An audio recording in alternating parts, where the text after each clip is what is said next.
Hey, what's up, everyone? We're back on their BKFC Reddit Ask Me Anything with Drew Angelcor. How you doing, bud? What's going on, man?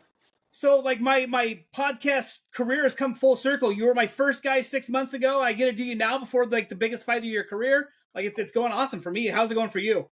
Man, it's going great. Life is going full tilt. My schedule is crazy. My hands are full, and I'm ready to just keep steamrolling. So let's talk about the schedule. I mean, like, I know you don't train a whole lot in California. You go out to Vegas and train. Like, how are you managing all this? I know you got kids in sports and other activities, and you got like you're at the gym all the time. Like, how do you manage all this, especially with your time being so stretched right now? Man, it definitely is a team effort. First things first. My day starts at 4 a.m. So Eesh. to manage everything, I have to get up early and stay up late. But I do have a team behind me. My wife definitely is one of the strongest members of my team because when I'm not here, I'm at the gym, I'm in Vegas, I'm at wherever. My wife is helping me out, and so definitely having structure, a team behind me, waking up early and going nonstop. I'm still in school. I graduated, but I'm actually taking some additional classes at Awesome. college. So I'm a co-owner of a gym. I'm running classes. I'm teaching clients. I'm driving to Vegas. My kids are in sports. My daughter's doing pageants. I'm a husband. I'm a father. I'm a coach. I'm a fighter. I'm everything. It seems to be like if you want to be successful at this, you have to have an awesome wife. So it sounds like that's the key to your success too. Absolutely, man. My wife is definitely the number one person on my team. Like I said, I have great coaches, I have great training partners, and all that. But if my wife wasn't here holding it down and keeping the household under control, I wouldn't be able to go out and do everything. So shout out to my wife. So we've talked to some people that like I talked to Travis the other day, and he said he likes to be able to get away from his house and away from the family because just to kind of toughen him up a little bit. Like, is that something that's ever crossed your mind, like leaving for a couple weeks to do a camp, or like you got it dialed in right now where you're at? So Yeah, I mean, I've never had that experience where that's even a possibility. I've always sure. had to work a full time job. I mean, since I started this in amateur boxing, I've been a full time worker. I've never had the luxury of just taking off for weeks at a time. But Sure. also, I don't know, man. I'm gone for just the whole day when I go to Vegas for the day and come back. And I don't know. I feel like that balances me out. It can be stressful and overwhelming, but to me, if all I did was live in this cocoon where it's just violence and training and I don't know, man. I think it'd be too much for me and the way my mentality works. I need to be able to go take care of business at the gym, dial in, go hard, but then come home and play, with my daughters and my son, and I feel like it keeps me grounded. So it's kind of crazy. Everybody thinks like, oh, he's a professional fighter. He makes so much money. He doesn't have a job. Like all he does is go to the gym and train. That is not the case. Like, what do you do for work? How do Ooh, you pay the bills? All right. who the hell are they talking about? Yeah, I mean, yeah, maybe the 1% that you see on Instagram. Everyone thinks, Money Mayweather, and that everybody who fights is living that way. Fuck no, man. I'm a full time worker. I mean, I'm self employed. I work. I do what I love. Don't get me wrong. I don't have to go punch a clock, and I don't hate my life. I Sure. work in a gym. I train, teach boxing. I pursue my passion. So to me, I do what I love every day. I, but again, my wife also works. So yeah, I'm not living a luxurious, extravagant lifestyle by any means, but I love what I'm doing. So it's not unbearable. Okay, I don't want to beat a dead horse, and I know like you've probably heard this question once, twice, maybe at the most. ODB. I know you said you're going to get to him. I mean, like that's a plan, right? He was never. He was you. You're the type of guy you fight who they put in front of you. I talked to Ryan. Ryan said he was never given to us. Like so, what's the story with that? Yeah, you guys all saw I called him out, so clearly I wouldn't be the one to duck him. He agreed. Him and I have been mutually respectful, and we've done podcasts together. Yeah. Um, he wasn't the name in front of me on the contract. I've actually had two different contracts that I signed with different names. Neither of which was Bobby. And he knows. I've seen him go on camera now and clarify that he doesn't believe I ducked him. He knows I didn't duck him. I know he Sure. didn't duck me. So the bottom line is that's just not. It's not the time for whatever reason it may be. So I will take care of business because I do have a game opponent in Ruben War. I'll take care of business. From what I see, Bobby's fighting in May. I hope he takes care of business, and then after that, I don't see why they wouldn't let that fight happen. The people want it, and I feel like we owe the people because of how much hype we have behind it. And I've told, I've made it known that if I have to get in my pickup and drive to him myself on my own dime to make the fight happen, I will. So, yeah, let's go ahead and get a few more victories, him and I, and build the hype up a little bit more. And, I promise to the people that even if it's not under the BKFC regulation, me and Bobby will fight. We'll meet at a goddamn Walmart parking lot, get down, and put it on camera just so the people can be entertained, man. But it'll happen one day. Yeah, because someone's beard's got to go. Like Yeah, got that to. is that's got to be better than the prize money, knowing that like one of you gets to win and watch the other guy shave that glorious beard. Yeah, man. I feel like he could change his name from ODB to Bareface Bobby. It'll be good. Okay, so Ruben War. I mean, like no one knew about this dude. He came out of left field and had a great knockout. He's got a crazy story. Like you almost want to root for him because like you hear him at the press conference, you're like, holy shit, this guy's story is insane. But that doesn't affect you at all. You're going in there finishing business. Yeah. Yeah, I caught his story the other day. Him and I were both on a podcast together, and Mike and I Mish. You could say Mike and Mish. I love those okay, guys. Okay. no beef. All right, yeah. So I was on Mike and Mitch with him, and separate times, but I heard his story, and of course, the minute I signed the contract with his name, I looked him up and I read into him. I saw his fight. He's got a story. Like I said to Mike and Mish, I have a story too. I Sure. respect him. He says he's got kids to feed. So do I. And the way I see it is, it's either his kids or mine. I pick mine. And so, all props to him. I'm not downplaying his story. Truth is, like I don't care about his story, and he doesn't care about mine. We are warriors. We are going in. It's kill or be killed. And after the fight, as I always am, I'll be respectful. I don't have to hate the guy I fight. Sure. I mean, shit, I get along with Bobby Taylor, and I don't have any hate for him, but I'm going to beat his ass when the time is right.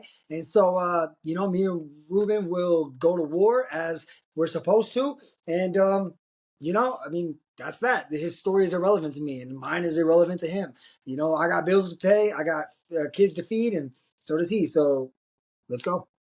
So okay, so clearly Bobby wasn't pitched to you. Ruben clearly wasn't pitched to you because he had just fought and he kind of came in. So what's up with these guys? They sign a contract, they say they want to fight you, and then suddenly they fall off. Like, are you just that intimidating? What's the story? I would like to say so. I'm sure some people would try to hype themselves up and say that's the case. At the end of the day, I've seen many people on contracts in my inbox that I've signed, and those aren't always the people that I fight. Why? Only they know. It could be injuries, it could be intimidation. Other people could be, the powers that may be have their own, motives. I don't know. I just know that if you give me a contract, I'll sign it and I'll fight whoever's in front of me on fight night. It doesn't really matter, why the people move the way they move. I just know that I'm training, I'm ready, and just give me a body. Okay, I want to give a shout out to my graphic guy. He put you on a postcard, and I think it's probably like you and I were older guys. We remember postcards, but he's got you on the postcard, and I was like, that is like the perfect California. I feel like BKFC should sell those. Like, people could write like a message and ship them out. Like, I think it looks great with you on that. So shout out to Carmine. Stay Fly is his name. Like, he did a great job. I appreciate it, man. It's pretty cool that these different graphics with the pictures that they caught. Yeah, So shout out to my boy Evan and them the photographers at the BKFC who caught absolutely. these awesome highlight pictures. With the bloody knuckles and the slit in the throat. And it's not like I planned any of that. That's just the emotion on site. So it's cool to see them picking up traction. And shout out to everybody making the graphics and all that. It's cool. Okay, so I know there's quite a few of you guys from California, but you're the king of Cali, right? Like there's no, Absolutely. you're undefeated. Like who else is there, right? Like Yeah. do any of these other guys compare or? No, man. And so, to anybody that's getting their panties in a bunch, man, chill out. First things first. Anybody who doesn't agree that who doesn't believe I'm the king of Cali, challenge me. You know what I mean? Prove me wrong. What I'm referring to clearly is that this is the debut for California. This is my fifth fight for the BKFC, and I've gone to everybody else's backyard, and now they're coming to mine. And so that's what I mean when I declare that I'm the king of Cali. I'm not personally taking a shot at anybody. I'm just saying everybody knows I fight with Barstow on my trunks every time. Yep. Barstow stand up, and Barstow, California is what I represent. This is in Los Angeles. I'm not from Los Angeles. That's not what I'm claiming. I'm just saying I'm the king of Cali. Welcome to California, bare knuckle, and I'm the king. And so and you'll know when I get announced on April 27th, and you hear the electricity in that building, you'll know, damn, this state really backs me. And so that's what I mean. I'm the king of California. This is bare knuckle debut out here. And, Mike Perry and all these big names, they're all big names and they draw, but Sure. they're coming to my show. That's just the bottom line. Mike Perry, Ben Rothwell, Lorenzo Hunt. I respect all these guys, but Sure. this is my show. They're all from the East Coast. Welcome to the West Coast, baby. Welcome to the best coast. Yeah, it is kind of interesting when they said we're going to California. You were the first name that everybody was saying, like, oh my God, Angelcor's got to be on the card. So I feel like definitely it makes sense that you would be the king of Cali. 100%. And again, I'm going to prove it. I'm not just making some wild declaration and then people go, like, where's the proof? Watch April 27th. Listen when you hear my people, and then watch when you see what I do. Okay, so I know like you've gotten into like a new hobby. You got a new pastime. It's pageant. You're a pageant dad. Yeah. Yeah. Like, did you ever see yourself getting into that? Like, where did that come from? Hell no. So my beautiful 10-year-old, my oldest, my firstborn, she's been doing like cheer and dance for the last couple of years. She's been doing boxing in my boxing class since she could walk. Sure. So she's always done different stuff, t-ball, all that stuff. And then a couple months ago, her mom calls me and says, hey, Bella wants to do a pageant. I'm like, all right, as a father, my only question is how much does it cost, Right. and I pay the fee. And I told her, hey, I'll pay it. I'll back her up. But obviously with the schedule, I said, you got to get her to the practices. And then we agreed that there's a talent portion. So it was actually my idea. I said, hey, let's do boxing for Yeah. because I wanted to be a part of it. You know what I mean? I don't know anything about pageants, but I know boxing, and she's already good at that because we've been doing this for the last 6 years of her life. Yeah. And so it was cool that I was able to intertwine my fight life, her boxing life, in the pageant. And that's actually the talent that she won overall for the talent division. So it was badass that That's awesome. it really was an enhancement. And then so she won the Miss Barstow deal about a month ago, and then just last night she actually did another one down in Anaheim, California, and she won the overall again in like 7 subdivisions as well. So Awesome. she's going full tilt, man, and so that again back to the balance. It's not all bare knuckle savagery. It's I get to embrace the pageant life for my daughter, and soccer with my son, and my youngest daughter still plays with dolls, and I get to braid her hair, and so I'm pretty balanced. So that's what I was going to be curious. Like, so you can do the hair, you can do the makeup, you can do the nails. Like, are you like a full tilt dad like that, or? That's what I've been saying, man. These hands are multifaceted, baby. I can beat the shit out of you, and then I can braid your hair when I'm done. So Okay, pageant parents. Like, there's some fucking weird pageant parents, though, right? Like, you're if you had to tell anybody to calm down, like, do they recognize? Like, oh shit, that's a guy with a BKFC shirt on. Like, yeah, well, that's so. I mean, last night I didn't get to actually make it to the one in Anaheim. okay, She went with her mom, and then the last one was the first one, but it was here in town, and everybody knows who I am. It's a small town, so half the people are like, "Hey, it's cool to see you, Drew. When's the next fight?" So we're like, "I'm there for my daughter's pageant, but we're also talking about my fight coming up," and so it's a weird balance, and because it's Barstow, like I highly doubt there's gonna be a pageant dad that wants to challenge me. Some of the moms are pretty crazy, but I'm not going to mess with them. so it is kind of funny because we interviewed Peg yesterday, and his wife said that if she actually went to his fights, that she would get in fights with the women in the stands who were saying bad stuff about about the Yes. husband? Is your wife like that too? Will she fight somebody who mouths off Oh, about you, or hell no, man. My wife is the opposite of me. She is a very non-confrontational, loving, kind soul. Anybody who's met my wife has asked her, "Why are you with Drew?" Because she is very loving, very kind, very patient. She loves to fight, to watch fights. We just sure? watched UFC 300 last night. Oh, it's a She great loves to card. watch me. She gets nervous, Yeah. this is actually going to be the first time she's ever seen me fight live Okay. as a professional. And so she's extremely nervous, but she'll be with all of my people, so she won't be alone.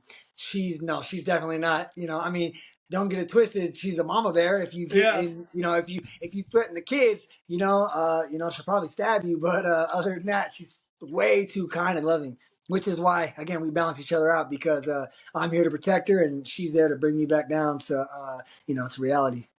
So your wife gets to go. Are you going to bring the kids too, or is it still like probably too violent No. for them? Yeah, no, it's I mean, my son is 7, my youngest is 4. My 10-year-old wants to go.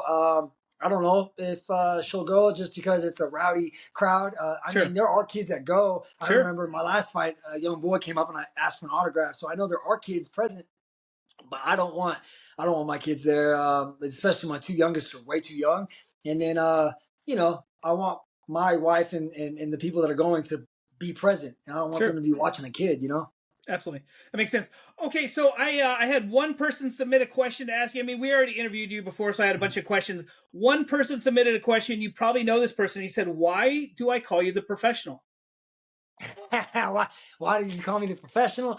Because I'm a professional, man. I'm always on weight. All right. Ryan told me that when I made weight last time, I made 155 on the mark, and he said, that doesn't count. I've been on weight for 9 months. So I cut because, man, I'm always on weight. I'm always in shape. I always show up. I'm always on time. And I don't have to carry myself like a jackass to promote a fight like some of these guys. I don't have to tear you down to build myself up. My skills are what do all of the talking, right? I will confidently let you know that I'm going to beat your ass, and I will let you know that if it's you or me, I choose me, and so I will take care of business. Again, I won't get caught up in the antics, and most importantly, I'm not going to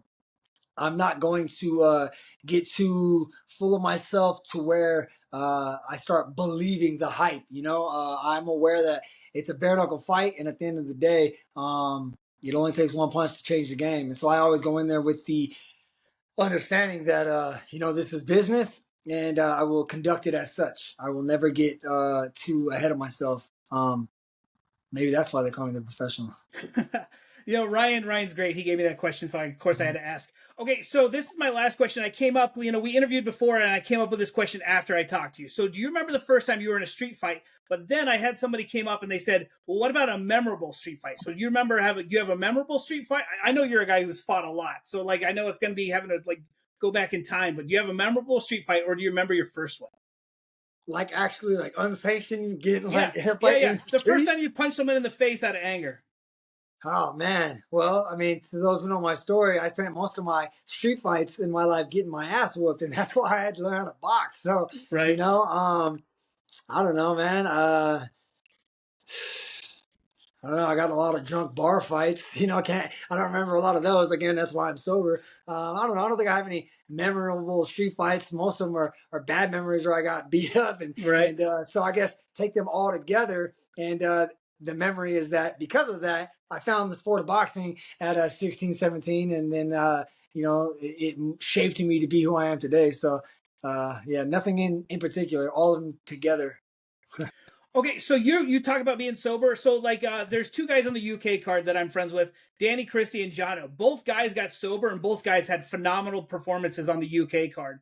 There's got to be something to like, the sober living. Like it's got to be hard, boxing and fighting and being drunk or whatever your drug of choice is supposedly. So can you speak on like, I mean, did you? I'm trying to think how to word this for you. Like it seems like they've done like a 180 in their career. Like and they just look so much more phenomenal and able to focus more. Like I guess clear headed, level headed, however you want to put it. Like, can you speak on that? Yeah. Who'd you say? Danny Christie? He's sober? Danny Christie's sober, and then Jono Chipchase. He said it's the first time in like I think 18 years that he said he's been sober for more That's than a badass. week. Yeah, I'm gonna have to inbox those guys. I don't know. I can't speak for anybody else but myself. I know that for me, um, the obvious benefits are that I don't have to detox from any type of substances. I don't have to cleanse myself to get in shape.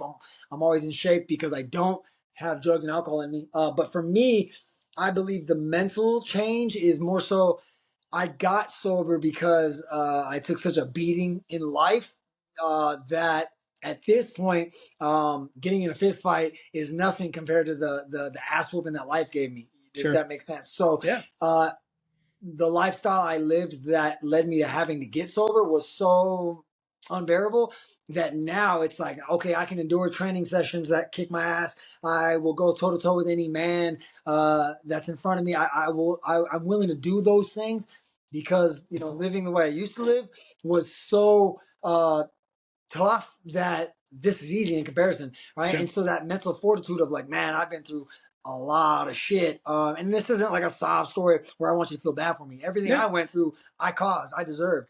And that's another thing. It's the accountability. Like, hey, man, my life sucked because I sucked. And so now it's like, all right, cool. And for me personally, that's like my why. My why is I get to use this platform, and Mhm. when people put mics in front of me and I get to talk and I become this BKFC guy, I get to inspire the actual people that I want to inspire, which is the people that are struggling. So for me, I don't even remember the original question, but I just know that the fact that I'm sober is due to a life that was so painful that all of this pain that I endure now, the cuts and the bruises, that shit's easy and it's worth it now because that I never want to go back to that. And so if giving my all to what I have to do now will prevent me from going back to that, then it's worth it. Let's get it.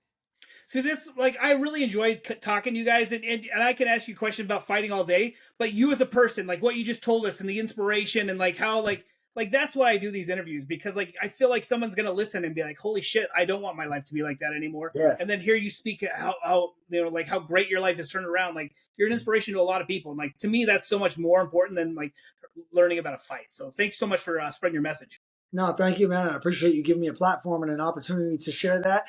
My number one goal through all this is just to remain relatable to people. I don't want people to think just because I am a professional, bare knuckle fighter that I'm some disciplined, perfect specimen. No, man. I made many mistakes and I still make mistakes, but I'm willing to put the work in to correct them. And that's my mission is to let people know, like, if you're willing to put the work in, don't get me wrong. This shit is being sober and living this life.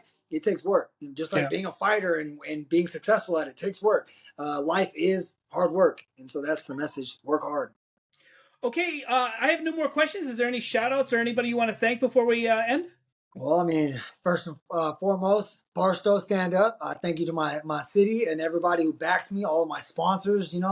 Shout out to Ryan and Shane, Guerrilla Warfare, Slaughterhouse Management. Shout out to everybody that tunes in and believes in me. Again, shout out to my wife. My mom's been helping me out a lot this camp with me and my wife and the kids and stuff. So, shout out to my coaches, all of my coaches. I'm heavily supported, and I don't overlook any of it. So thank you all. Okay, well, thanks so much. I'm gonna try to be at your fight. Coming from Wisconsin to California, I'm trying to work it out. But if I don't get to see you, good luck. And if I do get to see you, I can't wait to shake your hand and meet you in person. Absolutely, man. I look forward to it, man. Thanks, sir. Thank you.